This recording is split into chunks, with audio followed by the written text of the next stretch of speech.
Chapter 2. Mr. Willy Wonka's Factory.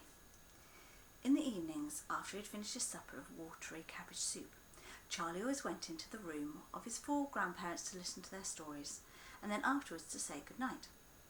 Every one of these old people was over 90. They were as shrivelled as prunes and as bony as skeletons, and throughout the day, until Charlie made his appearance, they lay huddled in their one bed, 2 at either end, with nightcaps on to keep their heads warm, dozing the time away with nothing to do. But as soon as they heard the door opening and heard Charlie's voice saying, "Good evening, Grandpa Joe, Grandma Josephine, and Grandpa George, and Grandma Georgina," then all 4 of them would suddenly sit up, and their old wrinkled faces would light up with smiles of pleasure, and the talking would begin. For they loved this little boy.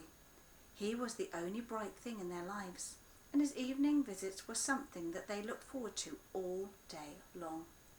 Often Charlie's mother and father would come in as well, and stand by the door listening to the stories that the old people told, and thus, for perhaps half an hour every night, the room would become a happy place, and the whole family would forget that it was hungry and poor. One evening, when Charlie went in to see his grandparents, he said to them, "Is it really true that Wonka's chocolate factory is the biggest in the world?" "True?" cried all 4 of them at once. "Of course it's true. Good heavens, didn't you know that? It's about 50 times as big as any other." "And is Mr. Willy Wonka really the cleverest chocolate maker in the world?" "My dear boy," said Grandpa Joe, raising himself up a little higher on his pillow, "Mr. Willy Wonka is the most amazing, the most fantastic, the most extraordinary chocolate maker the world has ever seen. I thought everybody knew that." "I knew he was famous, Grandpa Joe, and I knew he was very clever." "Clever?" cried the old man. "He's more than that. He's a magician with chocolate. He can make anything he wants. Isn't that a fact, my dears?" The other 3 old people nodded their heads slowly up and down and said, "Oh, absolutely true, absolutely true."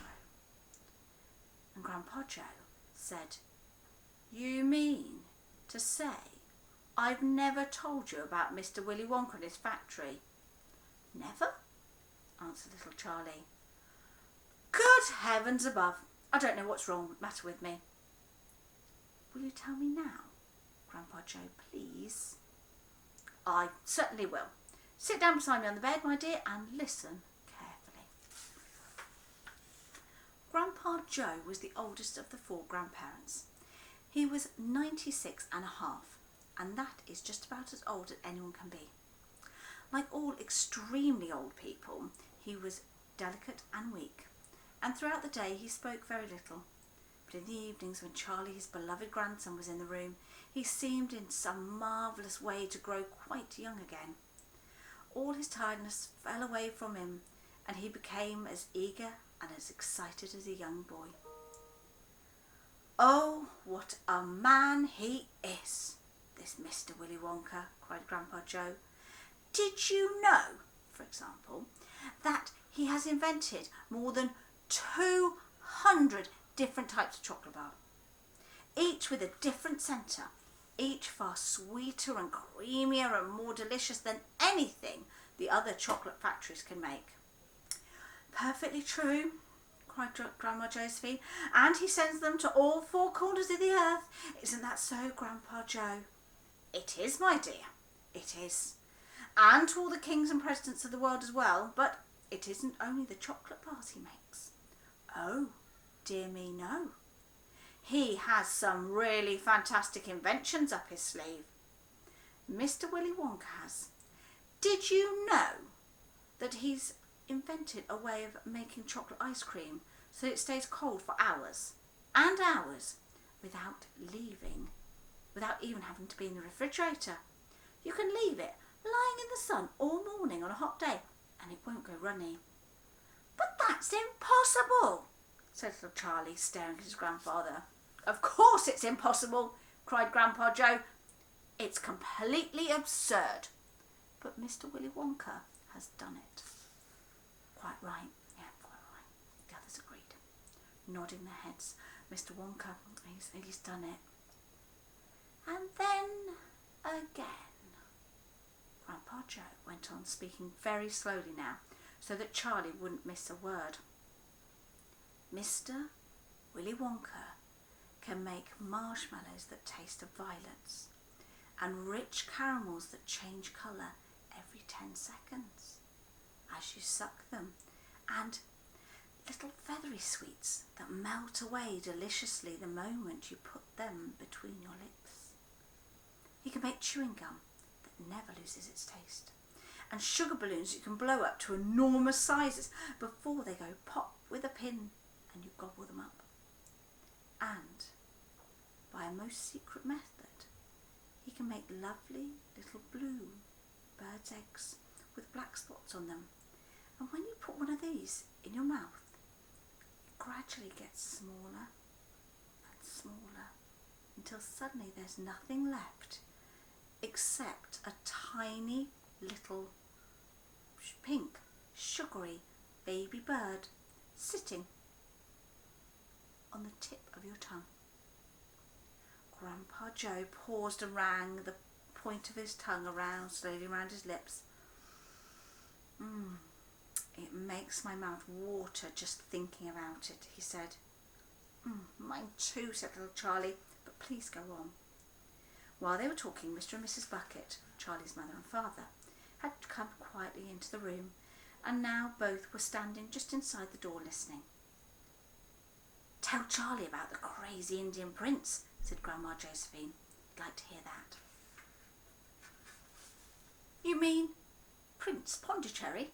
said Grandpa Joe, and he began chuckling with laughter.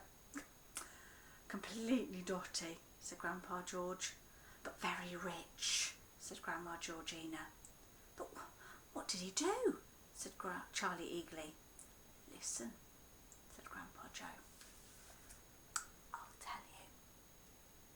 Prince Pondicherry wrote a letter to Willy Wonka," said Grandpa Joe, "and asked him to come all the way out to India and build him a colossal palace entirely out of chocolate."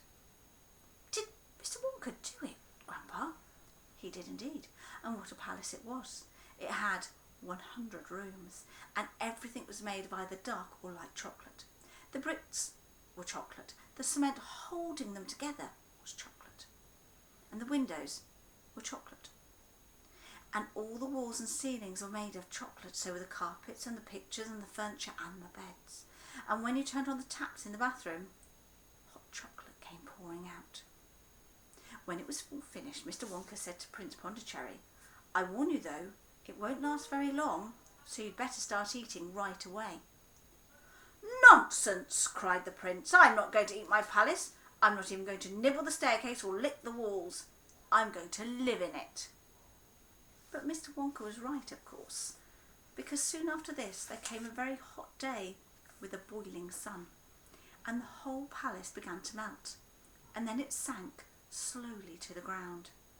And the crazy prince, who was dozing in the living room at the time, woke up to find himself swimming around in a huge brown sticky lake of chocolate. Little Charlie sat very still on the edge of the bed, staring at his grandfather. Charlie's face was bright and his eyes were stretched so wide you could see the whites all around. "Is it really true?" he asked, "or are you pulling my leg?" "It's true!" cried all four of the old people at once. "Of course it's true. Ask anyone you like." "And I'll tell you something else that's true," said Grandpa Joe. And now he leaned closer to Charlie and lowered his voice to a soft, secret whisper. "Nobody ever comes out."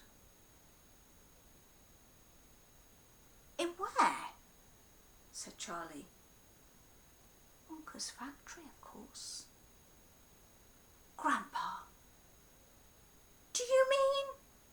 "I mean workers, Charlie. Workers?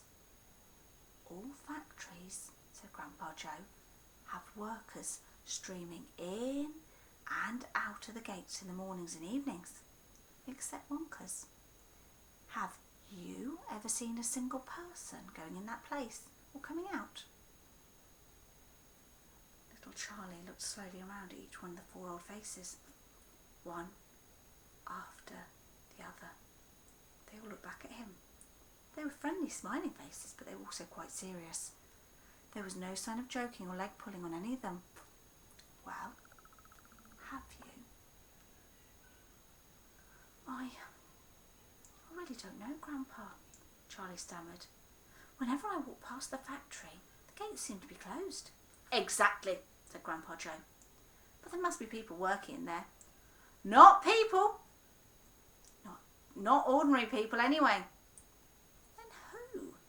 Cried Charlie. Aha! That's it, you see. That's another of Mr. Willy Wonka's cleverness. Charlie, dear, Mrs. Bunket called from where she was standing at the door. It's time for bed. That's enough for tonight.